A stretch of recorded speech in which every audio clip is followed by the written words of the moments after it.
Hello, it Oh, is us. it has been a hiatus for a while. It has been, and I have some fun news that I want to get into a little bit. But you injured yourself. I did. What happened? What did you Uh, do? so first my back, because that's the funnier story. So I got a job taking calls for a law firm, and I work from home now because we can do all the phone interfacing through Microsoft Teams. And I hurt my back, not this past Monday, the Monday before, because I was sitting in a wooden desk chair. That's it. That's it? I spent the day sitting in a wooden desk chair, and at the end of the day, I couldn't pick something up. And for the next week, it felt like I was getting stabbed. Were you like, was it like a pinched nerve? Was it just like how you were sitting, or what was it? I had my buddy roll me out, and he like felt my spine and like massaged my back muscles a little bit, and he was like, "One of your discs is out of alignment." So it was just the way I was Uh, sitting in this chair that is. It looks pretty. It is not a good chair. I And can just imagine. crooked my back. So I'm still feeling like some of the tension in my lat just under my shoulder. Is that a wooden chair you're sitting on right now? Yes, but it's not the same one. Okay, okay. I was getting a little worried there for I a learned my second. lesson. I learned my lesson. Nah, man, we wouldn't survive back in school when we were young, maybe with wooden chairs, but not anymore. I was fine. When I was young, my back was made of rubber and steel. We were good. What's the other injury you had? You had, So I've been doing Muay Thai, yeah, and yeah, yeah, I've yeah. slowly been getting up to like doing simulated fights. So usually Monday through Thursday is lessons. We build upon a technique the whole week, and then Thursday is primarily a review. And if you can make it to the Friday morning, we do more of that with practical application. Saturday is open mat. So you can just show up from 10 to 11, do whatever you want. You can work on your own, you can work with whoever else is there, you can do literally whatever you want. So, 2 Saturdays ago, I showed up for open mat, did my warm ups, everything was fine, had not yet hurt my back, and we're doing light sparring. So, we don't have our gloves on, our hands are wrapped, we don't have mouth guards in, it's just tag, tag, tag, tag, tag, things like Mhm. that. Yeah. And we start to get up to speed and start trying to actually simulate an actual boxing match. And I throw a teep, which is a front kick. Yeah, yeah, yeah. And the guy I was practicing with, his reflex, he pulled up his knee and I teeped with the heel of my foot his knee. So the ball of my foot right under my big toe smacked Mm, into his knee. And it didn't hurt at first. I finished I okay. finished that round of sparring, and then I did an exercise where we touch knee to the floor, and then the knee that is touching the floor, we come up and we teep with it into a pad center of the chest, Okay. and went all the way down and back the mat, doing that like 2 rounds, and I was fine. The whole next week, I was limping, and Jesus. I have a photo. I don't know how to send it uh, via here, but I will send it to you now of my toe. Oh, please. Oh, Jesus. Did you just deform this thing? It got multicolored. It's a tie dye toe. Yeah, Oh, Justin. yeah. It delivered. Oh, Yeah, oh my God. yeah. It's like a purple Skittle. So for like a whole week and a half, I was limping, and then Jesus. maybe 2 days ago, as I'm starting to rehabilitate it and be able to bend it, I'm doing this with my toes. It Hmm. pops, and I was like, "Oh, thank God!" No, no, no. It was such a relieving pop because I had not popped it in Oh, no, no, no. Like, two it felt like it weeks. popped back into place or something. Not that it was out of place, just that Mm, I could finally move it enough, and I could feel the air bubble because I'm one of those crazy people that I crack mm, my mm. knuckles everywhere. I do them all You're a little Rice Krispie, aren't you? a little bit, I'll pour even some milk on you. even in my toes. I'm a little Rice Krispie. And so finally, I get to the point where I'm just doing this, and it goes. I was like, "Oh, I've needed that for 2 weeks." Oh, And I was like, Christ. so I'm pretty sure my toe's better now. It's No, no, that's good. it's still slightly fat in comparison, and so You just shot that toe right into that man's knee. That is. heel of the ball of the foot, but it was a quick reaction that he just blocked it, and he did try getting me with a side kick, and my reflex, I just dropped the elbow, and he didn't throw another one of those. But at least it isn't broken. Yeah. Because good lord, that would have been. And looking at that photo, I was like, "Is this broken?" That's a rough. That's rough. It looks rough. So I've been out of commission for the last 2 weeks, and starting Tuesday, I'm gonna go back to Muay Thai. Gotcha. Yeah. I really like it. It's a lot of fun, and it's Mm-hmm. Do you get a lot of handwork? You get a lot of handwork with it, don't you? a lot of handwork. A lot of it is like you're just within arm's reach of another person, so it's pretty much unarmed work.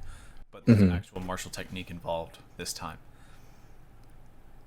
Yeah, I think it was Muay Thai that I was hearing from when I was like first starting to learn, where it was like, yeah, instead of 4 limbs, you have 8 now, because you're thinking about hands, knees, elbows, all of them, rather than just striking or just your hands or legs. they talk about it like certain body parts are a different kind of weapon.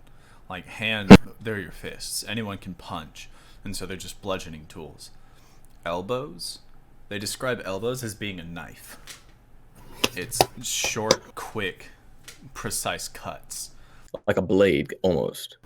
Your shins are the blade. Your shins Okay. are the blade that you just carve right through your opponent. And then your Jesus. knees are spears. Yeah. I've never heard of it like that.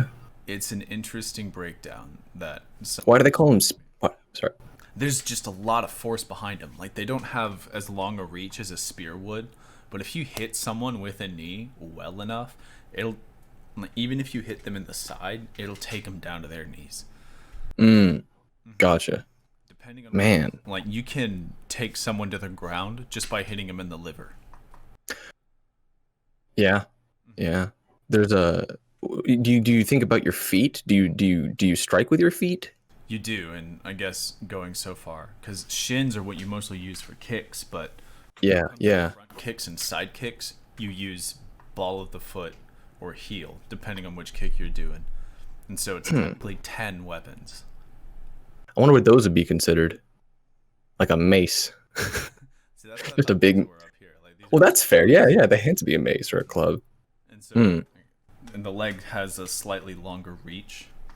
And I was watching, I forget his name, but I was watching a karate nerd just practice spar against a Muay Thai champion. A guy from Thailand who had been fighting since he was 9 years old and had over 400 fights under his belt. Jesus. Yeah. Have you been seeing that video?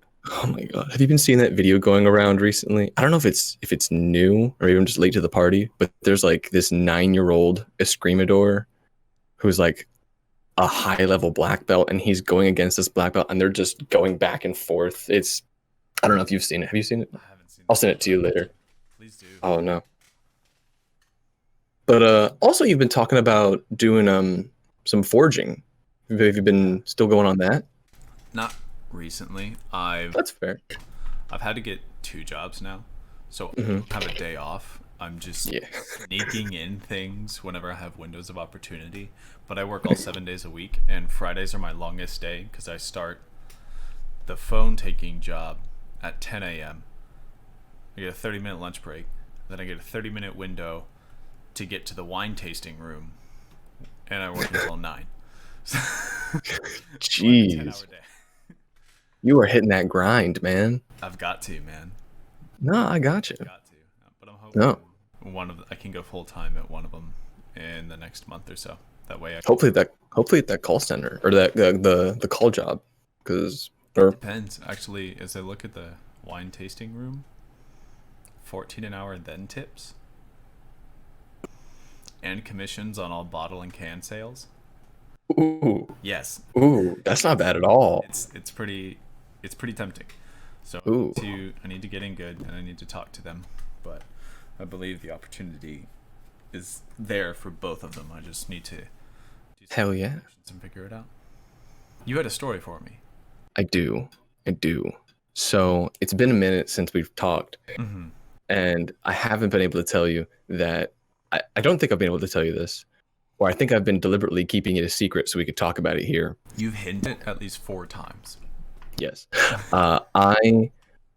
Because of how everything has been kind of settling out with Japan and the vaccine rollout there, and them not being able to come probably to America, maybe even next year, I went ahead and we tested. We started recording our tests for our next rank, for at least like 4th rank to 1st rank for all of the dojos in America. They gave us the permission to go ahead and record our tests and send them in so we can at least keep progressing, because it's been over a year now. Yeah. And it was really exciting. It was really cool. I was like, oh man, we get a test maybe twice in the span of 1 year. That'd be unprecedented. So we get ready, and it happened last week. I passed. It was good. It was good. It was fine. And we start at about, it's Saturday, 1:00. We get there, we start setting up for the test, we get everything ready. We have 3 different cameras going. We have Sensei's phone, we have my phone, and we have another Sensei's phone. We have them on tripods, have them all set up so we can get different angles. And it's about 1:00.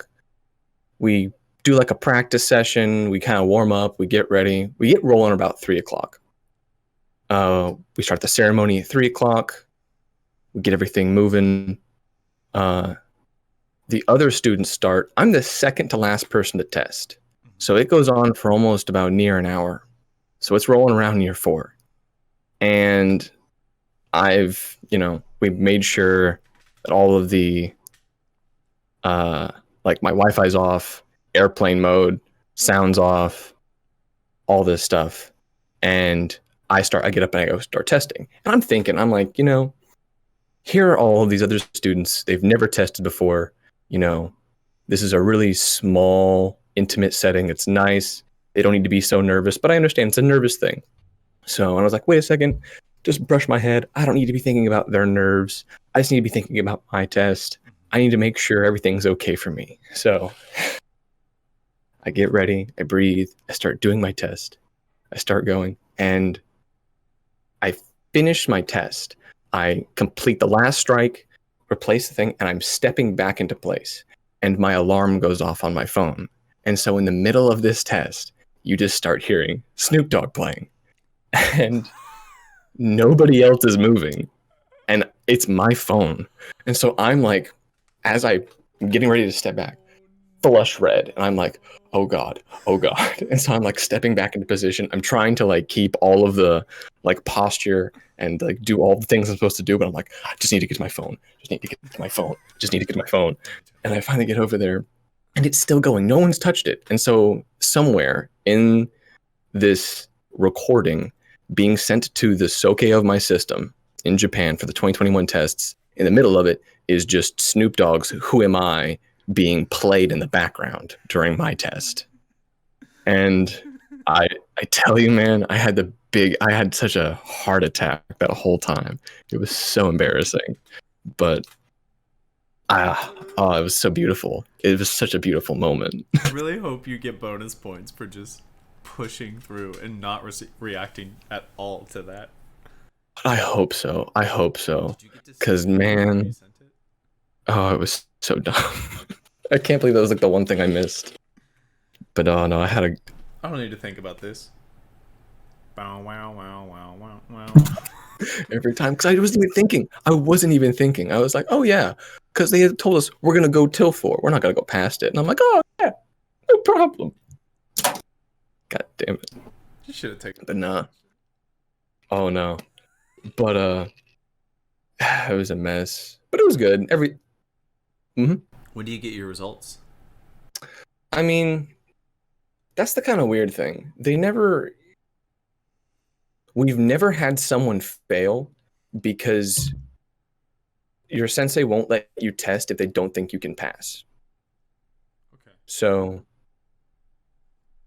typically, if the sensei is recommending that this student advance, they're going to go ahead and get advanced. So I'll probably get like the certificate.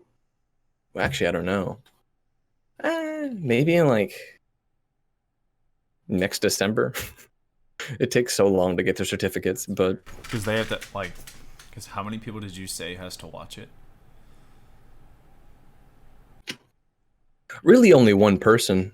But a lot of the certificate, sorry, a lot of the certificates and like the mailing process from here to Japan, it always takes a long time for some reason. But it's not really the certificate that I need. I'm just happy that I'm moving on. I'm ready to start learning some more things. Like I've already been kind of learning more advanced things, but it's nice to get the kind of validation of, okay, next step. Yes. So You've done this. Now it's time for you to know more. yes. On a side topic, I told you about me choreographing those kids for that Macbeth play. With the steel. The steels, yeah. I still can't. I was like, as a It's madness. call it a professional opinion. If you are under the age of 20, you should be wielding aluminum. If you are under the age of 20 and have no prior experience, if you need metal for the sound, it should be aluminum. It should be aluminum. You can put fullers in aluminum swords and they will work just fine. Oh, they'll look great, but my God, You need aluminum. and, oh my God, because dude, man, just kids were even around. What is it, like 8 ounces for a steel broadsword, or like what is? My Yeah. rapier is 2.5, and I want to say that those long swords are heavier than my rapier. Oh yeah. They're probably, at minimum, they're like 2.5, 3.5 Mhm. pounds. Which Yeah. doesn't sound like a lot until you It is. stretch it. Until you stretch it to over 3 feet. And then you're like, And your whole oh my God. You Oh go from this muscle to that muscle just from carrying it. yeah, and you think about like your back that has to go into it, and how you have to stand with your legs. And your shoulders and wrists. And wrists is probably the easiest part, but like holding it out at all that time. Nope. If you are under 20 years old and you need Mm. to wield metal on stage for a theatrical purpose, it should be aluminum. Aluminum. It should be aluminum. Honestly, sound, look, all of that. This is a jaded opinion. I will openly admit that, but it prevents a lot of injury. Yeah, just one more. Like the She Kills Monsters that we did for ERJCC. Yes. It was appropriate that we had them wielding wood, because even Yeah. with wood, they could not hold up the weapon. We brought in that And- buckler, and that Agnes was like, "This is so heavy." I was like, "This is 1.5 pounds." This is nothing. This is Oh, because because the first day I got there, I was like, look, first thing all of you need to do and understand, start working out. You don't need to get big. You don't need to be thinking about getting massive or anything. You just need to get comfortable carrying weight. Because these things aren't gonna, they're only gonna get lighter if you do that. Mm-hmm. We are devising a piece out here about revenge, and we set it in the golden age of piracy, maybe a little after the golden age of piracy, so like 1800s. But there's going to be a cutlass fight. Because there's going to be a cutlass fight, I started giving Whitney single sword lessons. After one lesson, she was like, "Ooh, I'm sore." I was like, "That's half the weight that cutlass is going to be. Start doing push-ups." Start doing push-ups. Start doing push-ups. Just give me 20 a day, because then you'll get used to moving weight, and this Just moving yeah. up and down. Because man, even thinking about well, because also one of the other friends in my Iaido class, he just got a saber staff. He just got a big double-sided lightsaber for the first time. He's super pumped, and he's like, "Hey man, I want you to show me some lightsaber spins." And I'm like, "Sure." So I showed him the Darth Maul one that Adam showed us, Yeah. and I'm like, "Hey man, you got to be careful, because I've essentially just torn my shoulder with the amount of times I've just tried to wrench this thing." And he came back like another day or so, and he was like, I can't move my arm. And I'm like, you need to be careful. You need to be careful. Yeah, man. It's not. In what is the word I'm looking for? You need to have some restraint in your practice. Yeah. Like, Yeah. That's a hard thing for me. it's a hard thing for a lot of people because they see TV shows where they do 1,000 reps of cuts, and they're like, oh, that's what I need to be doing, 1,000 as hard as I can, and I'm like, you're not gonna be able to move tomorrow. No. Be able to move tomorrow. Do 200. That way tomorrow you can do another 200. Yeah. But it's like even this week, even my weight training, I got a nerve right here in my neck, and now it's like hard to look certain ways. And it's like that's my main problem is overtraining. Because you see I mean, on everything, especially like media of all kinds, you see, like you're saying, either like the 1,000 reps or like, yeah, drop the hammer every time you're working out, go as hard as you can every time. And it's like, you're going to destroy yourself. You're gonna just become a blob. Your knees will go out at 35. I was going to announce to you that Pierce, someone I want to bring on the show, has finally started resuming his heavy fight practices. Heavy fight practices? For the SCA, the Society of Creative Anacronyms, which is the not historical reenactment, historical recreation. Like, it's more than just a combat art and dressing up. It's more than just a glorified Renaissance festival. They do, like, medieval woodworking, cobblering, like old world practices, like the crafts and everything. Yeah. Every member needs a craft and needs, like, most people fight, but a lot of people you can go in and just do bardic work, whether that's music, playwriting, acting. You can do bardic work of but you need some sort of craft if you're going to be a fighter. You need something outside of combat. And so, like, just as an example, my buddy Pierce, he just helps people set up their encampments. Okay. Early, and he runs around and goes, what do you need? Helps them. Anything else? Cool. Next person. What do you need? Helps him. What he does. And he has a couple of disciplines. Like, he started becoming a blacksmith, and he's actually apprenticing with a gentleman who won Forged in Fire a few years ago. That is so dope. And I got to go. That is so. I got to go and meet him for like one finishing work on that sax that I'm working on.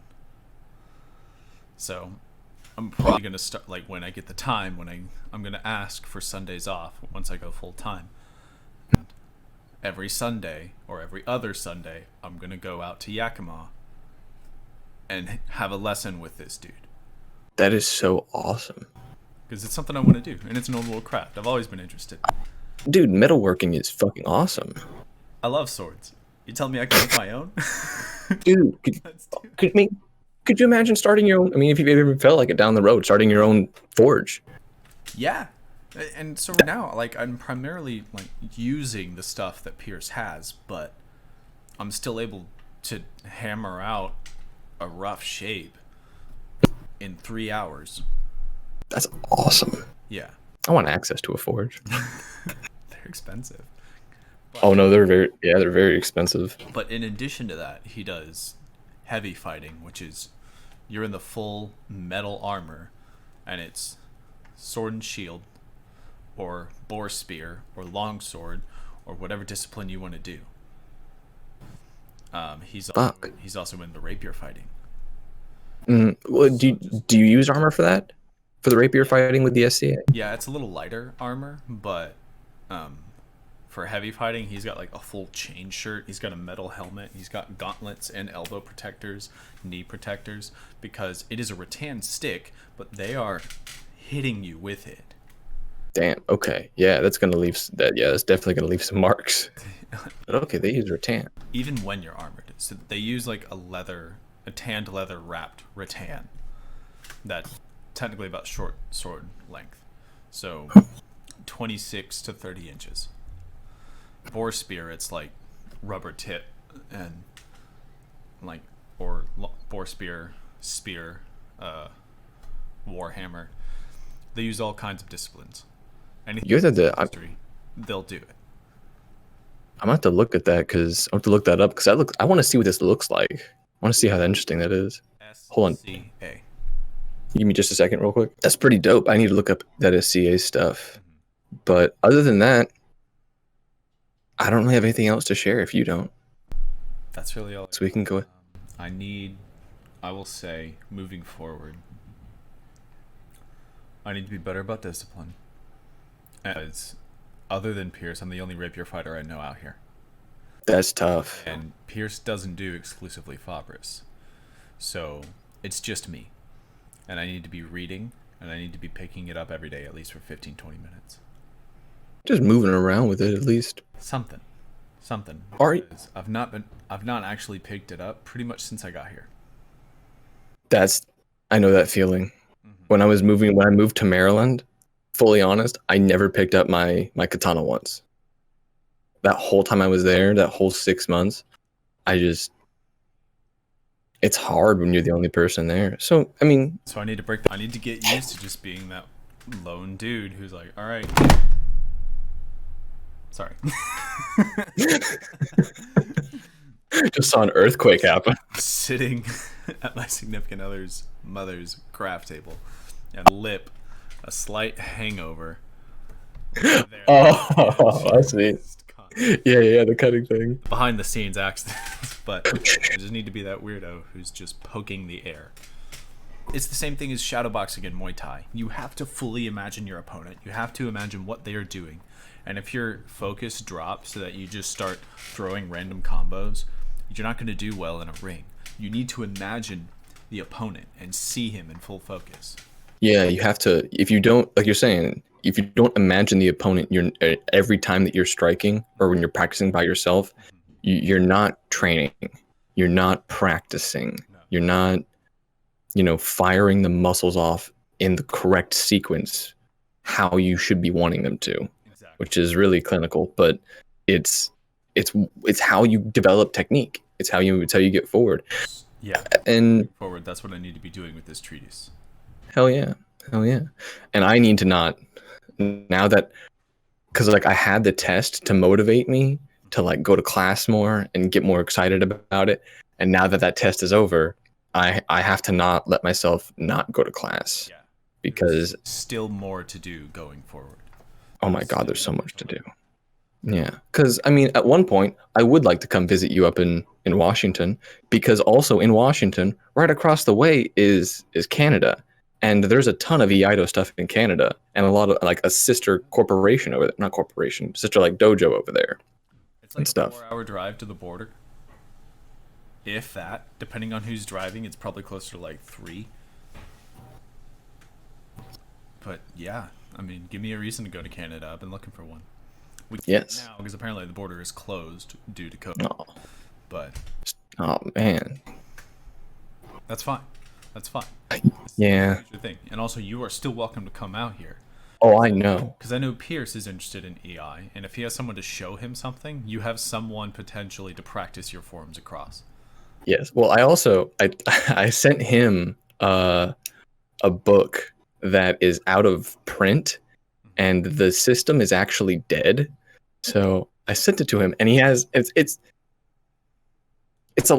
going to be very difficult if you don't do EI to read it, because the book is a lot of oral traditions that we don't talk about and we don't look at in the dojo. We don't address them, we don't talk about them. They're not things that we teach, but it's weird. It's how that's the best way it's been described to me, is that they're kind of oral things, hey, here's tips and tricks for the katana. And it's because if you have it in its sheath, if you have it in the saya and you lean it up against a wall, structurally you can stand on it because of the hilt and the way it fits into the saya. You can stand on it and get over the wall. And if you have the cord, you can just pull it up after you. Yeah. There's just little things like that all throughout the book that are just little things. But we got to conclude. What's your goal? Goal to motivate you to continue going. Because a while ago you had mentioned you eventually want to get to 2 sword. Yeah, and that's also that's the school in Canada. The two sword heaven style is the only way in America is in Canada, and that's one I eventually want to go try and train at. But my goal, I'm so bad at setting goals like this for myself, but I do. There are things that are important. Honestly, I'm gonna set it low. The first goal that I need to achieve is to go to class every day for a month. That's my goal, because that's something I haven't done for a while. It's hard to make every class of a month, but I feel like I would feel more motivated, and I feel like I would feel more invested if I spent that much time there with it and made the time for it too. But that'll be my goal. Mine's very similar. 15 minutes a day. 15 minutes every day. I need to have my sword in hand, and I need to be moving through an action. Whether that's as simple as gain the blade thrust, gain the blade lunge, gain the blade riposte lunge, that's fine. I just need to be doing at least 15 minutes a day. Yeah. Mm-hmm. Do you have like a dummy or something? No, but I can always go get, what did Tim recommend me to do? It's a standing mirror. You go get a mirror and you set it up so that you can see yourself. So you're fencing yourself. Okay. Yeah. So you get a match and mirror your own movements. Yes, and so not only can you fence against yourself, but you're able to see what your body is doing. You can make micro adjustments to be properly within form. Okay. So getting a standing mirror. All right. So we both have our charge. Yeah. Okay, cool. So let's go ahead and call it here. Thank you for hanging out. I appreciate you, Justin. I miss you. I miss you. You're my sword buddy. See you soon, sword buddy. Absolutely. I got Whitney watching Sword Buddies. Oh my god, I need to watch Sword Buddies. My sister got my sister started watching that. She rented the movie, and she's like, "Hey, have you heard of this show?" And I'm like, "You don't understand. I haven't even watched the show." That was Omaha with Justin. Oh my god. I've heard it's pretty good. I've heard I won't ruin anything. Never mind. I appreciate that. Yeah. I'll let you discover for yourself. All right. Well, we'll go ahead and call it here. Thank you guys for hanging out. We'll see y'all next time. Like, comment, and subscribe. Peace.